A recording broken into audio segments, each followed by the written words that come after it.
सुप्रभात।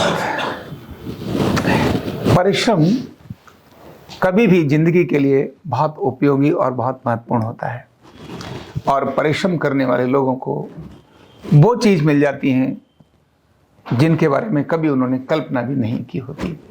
ऐसी एक अद्भुत गुरु भक्ति और परिश्रम पर आधारित एक कहानी है जो मैं आपको सुनाता हूँ। बहुत पुराने समय की बात है कि आश्रम था, और आश्रम में एक ऋषि रहते थे जिनका नाम था धौम्य ऋषि।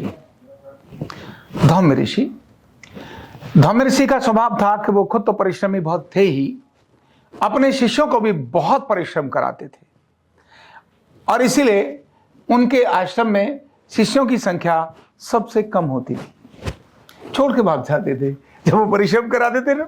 ये भी करो, झाड़ू भी लगाओ, पोंछा भी लगाओ, शौचालय भी साफ करो, लकड़ी भी लेकर बाहर से आओ, और बाकी सारी चीजें मांग करके भी लाओ, खुद ही सारा काम करना है। तो एक बहुत बड़ा सारा काम वो करते थे, बहुत परिश्रम करते थे, और शिष्यों को भी बहुत परिश्रमी वो बनाते थे। आंधी हो या तूफान, कोई लेना देना नहीं है, जो काम करना है तो करना है। ऐसे बहुत परिश्रमी थे, इसलिए उनके आश्रम के अंदर लोग आते थे पढ़ने के लिए, लेकिन भाग जाते थे। उन्हें पता है कि यहाँ बहुत परिश्रम करना पड़ेगा, इसलिए उनके आश्रम में 3-4 शिष्य ही थे। सर्दी के दिन थे, बरसात हो रही थी। अब बरसात हो रही थी तो बरसात में जो फसल उगाई हुई थी, सर्दियों में जो फसल उगाई थी, वो बरसात से खराब ना हो जाए, इसीलिए उन्होंने अपने एक शिष्य को, जिसका नाम था आरुणि, नाम क्या था? आरुणि। अब ये छोटे ही थे, तो उस शिष्य को कहा कि बारिश हो रही है बेटा, तुम जाओ और खेत में जो पानी है ना वो बह ना जाए, उसको जरा तुम चिंता करके आओ। तो उन्होंने कहा ठीक है। वो अपना फावड़ा लेकर के चला। बारिश बहुत तेज हो रही थी, पानी खेत के अंदर भर गया था। क्या है, पानी भर जाएगा, कहीं और चला जाएगा तो फिर बहुत कठिनाई आ जाएगी। तो इसीलिए वो देखा, वो चारों तरफ घूमते घूमते जब पानी भर गया तो एक जगह से उसकी जो मेड़ थी ना, वो पानी के तेज बहाव के कारण से कटने लगी। जब कटने लगी तो उसने वहां फावड़ा से नीचे से मिट्टी लेके उसमें डालने लगा। बार बार मिट्टी लेता डालता, बार बार मिट्टी लेता डालता। अब वो मिट्टी डाले, लेकिन जैसे ही वो पानी का जो बहाव था उसमें मिट्टी डालता और वो मिट्टी पानी के साथ बह जाती। उसने बड़ा प्रयास किया, लेकिन उसको समझ ही नहीं आई। बोले ये क्या करूं, और पानी तो बह रहा है, और गुरु जी का आदेश है कि किसी प्रकार से खेत का पानी बहना नहीं चाहिए, और बारिश भी हो रही है। तो उसे एक युक्ति सूझी, और उसको लगा कि ये पानी बार बार जो बह रहा है उसकी जगह इसको रोकने का एक ही तरीका मुझे समझ आता है। उसने आधे में इधर फावड़ा लगाया और आधे में खुद होकर उस पर लेट गया। अब वो जब लेट गया तो पानी उससे रुक गया। अब ये लेटने का काम कोई 5 मिनट 10 मिनट में तो ऐसा था नहीं कि पानी उसके लेटने से रुक जाएगा। अब उसको लगा कि अब मैं लेट तो गया हूं, अब उठूंगा तो पानी यहां से बहेगा। अब बहेगा तो क्या करूं? तो वो वहां लेटा ही रहा, और उसने कहा कि गुरु की आज्ञा है, ये पानी नहीं जाना चाहिए, बाढ़ जो है, पानी जो है ना उसमें बाहर नहीं जाना चाहिए, इसीलिए इसे मुझे रोकना है। तो ये जब तक आवश्यक है मैं लेटूंगा। तो वहीं लेटा रहा। दोपहर का समय था, शाम हो गई, रात्रि भी देर हो गई, लेकिन अभी वो आरुणि वापस नहीं आया। तो गुरु को चिंता हुई।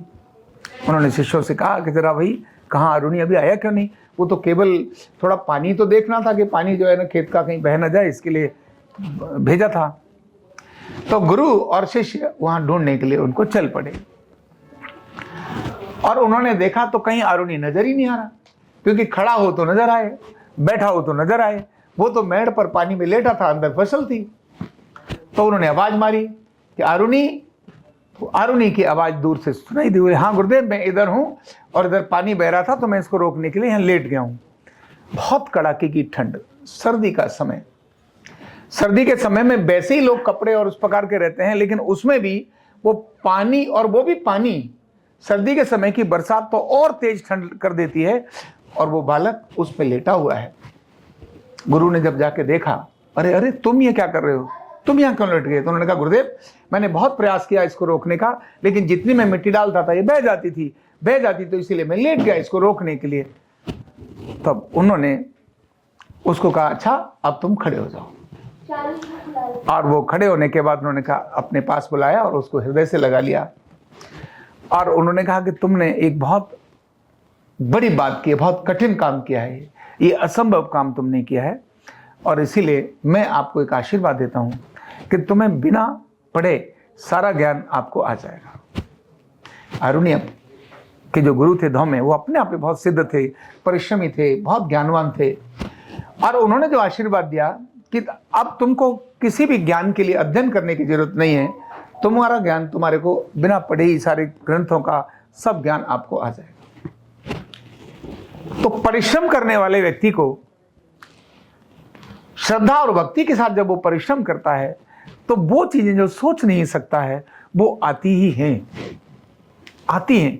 ये गुरु ने उनको आशीर्वाद दिया कि वो तुम्हें बिना पढ़े सारा ज्ञान आएगा, और वही अरुणी उद्दालक ऋषि के नाम से भविष्य के अंदर जानने वाले व्यक्ति बने, जिन्होंने पुस्तकों का अध्ययन नहीं किया था लेकिन सारे ग्रंथों का अध्ययन, सारे ग्रंथों का ज्ञान, उनका विवेचन उनके अंदर था। तो श्रद्धा और भक्ति और परिश्रम जहां ये मिलते हैं तो अद्भुत घटनाएं घटती हैं। इतिहास में एक नहीं, ऐसी हजारों घटनाएं हैं जिन अनेक लोगों को, ये मैं बात बताई आपको बहुत प्राचीन, लेकिन प्राचीन नहीं, अभी इसी शताब्दी के अंदर भी ऐसे कुछ लोग हुए हैं जिन्होंने पुस्तकों का अध्ययन नहीं किया। बिहार के अंदर एक योग संस्थान है मुंगेर, वहां के भी एक जो गुरु रहे, उनके गुरु ने, यानी उन्होंने खुद होकर कोई विद्यालय का अध्ययन नहीं किया, किन्हीं पुस्तकों का अध्ययन नहीं किया, लेकिन उनको भी सारे ग्रंथों का ज्ञान ऐसे ही था, गुरु के करने की, गुरु की कृपा से था। लेकिन परिश्रम और भक्ति हमेशा व्यक्ति को सार्थक और अच्छी दिशा में लेकर जाती है। तो परिश्रम से कभी बचना नहीं चाहिए। परिश्रम यानी परिश्रम, मेहनत, सेवा, यह व्यक्ति का अपना एक दैनिक स्वभाव होना ही चाहिए। ये इसको कोई छीन नहीं सकता, इसकी कभी चोरी नहीं हो सकती। परिश्रमी व्यक्ति कभी हार नहीं सकता। परिश्रमी व्यक्ति नई चीजें क्रिएट करने की ताकत रखता है। जो परिश्रमी होता है वो कभी डिपेंडेंट नहीं होता, वो कुछ भी हो तो खड़ा करने की फिर से ताकत रखता है, क्योंकि उसके अंदर एक स्वभाव है, और वो क्या है? परिश्रम। तो अरुणी की इस बड़ी कहानी से, गुरु की भक्ति और परिश्रम की कहानी से हमें प्रेरणा मिलती है कि परिश्रम करने वाले लोग हमेशा विजयी होते हैं। बहुत बहुत धन्यवाद।